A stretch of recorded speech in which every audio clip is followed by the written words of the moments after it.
வணக்கம். நம்ம last week வாரிகோஸ் veins பத்தி தெரிஞ்சுக்கிட்டோம். இன்னைக்கு பிவிடி பத்தி தெரிஞ்சுக்க போறோம். நம்ம கிட்ட டாக்டர் சரவணன் பாலச்சந்திரன் சார் இருக்காங்க. வணக்கம் சார். வணக்கம்மா. சார் பிவிடி என்ன சார்? பிவிடி அப்படின்னு peripheral vascular disease. So peripheral vascular disease அப்படின்னு கைக்கு போகிற ரத்த குழாயோ இல்லை காலுக்கு போகிற ரத்த குழாயில் வர வியாதி, அதாவது அது அடப்பு, அதுதான் பெரிஃபரல் வாஸ்குலர் டிசீஸ்ன்னு சொல்லுவோம். Okay sir. அதனால தொந்தரவு என்னதான் வர போகிறது சார்? ஸோ யூஸ்வலாக இந்த பெரிஃபரல் வாஸ்குலர் டிசீஸ் பேஷண்ட்ஸு யூஸ்வலாக என்னென்ன சிம்டம்ஸில் வருவாங்க அப்படின்னா, பெரும்பாலும் நடந்தால் கால் வலி இருக்குன்னு வருவாங்க. இன்னும் சில பேருக்கு காலில் கலர் மாதிரி வருவாங்க. இன்னும் சிலர் காலில் புண்ணு ஏற்பட்டு புண்ணு ரொம்ப நாளாக இருக்குது, இல்லை புண்ணு ஆறாமல் வருவாங்க.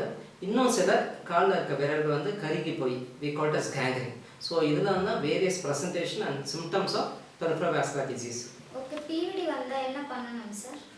Very good. ஸோ இந்த மாதிரி இருக்க சிம்டம்ஸ் வந்து ஒரு வாஸ்குலர் சர்ஜன் அனுப்பணும். ஒரு வாஸ்குலர் சர்ஜன் பேஷண்ட்டை எக்ஸாமின் பண்ணுவார். அதுக்கு முன்னாடி அவர் சிம்டம்ஸ் கேட்பாங்க. So based on the symptoms and examination doctor will come to a diagnosis. அப்புறமா ஹில் ஆர்டர் ஃபார் டெஸ்ட். ஒரு டாப்லர் டெஸ்ட் பண்ணுவாங்க. Sometimes to confirm we will do an angiogram. Okay sir. பிவிடிக்கு என்ன ட்ரீட்மெண்ட் சார்? ட்ரீட்மெண்ட் பண்ணுறதுக்கு முன்னாடி எதனால் இந்த peripheral vascular disease வந்துச்சு அப்படின்னு அதோட ரிஸ்க் ஃபேக்டர் என்னென்னு பார்க்கணும். ஸோ பேஷண்ட் வந்து ஸ்மோக் பண்ணுவாங்களா, இல்லை ஆல்கஹால் பழக்கம் இருக்கான்னு பார்க்கணும். அவரோட சுகர் எப்படி கரெக்டாக இருக்கா, கண்ட்ரோலில் இருக்கா, பிபி கண்ட்ரோலில் இருக்கா, கொலஸ்ட்ராலுக்கு மெடிசன் சாப்பிட்றாங்களா. ஸோ இதெல்லாம் தான் ரொம்ப இம்பார்ட்டன்ட். வை பிகாஸ் இப்போ பேஷண்ட் ஸ்மோக் பண்ணுறாங்க அப்படின்னு வந்து அடப்போட தன்மை ஜாஸ்தியாக இருக்கும். So first before treatment patient வந்து ஸ்மோக்கிங்கோ ஆல்கஹாலோ ஸ்டாப் பண்ண சொல்லணும்.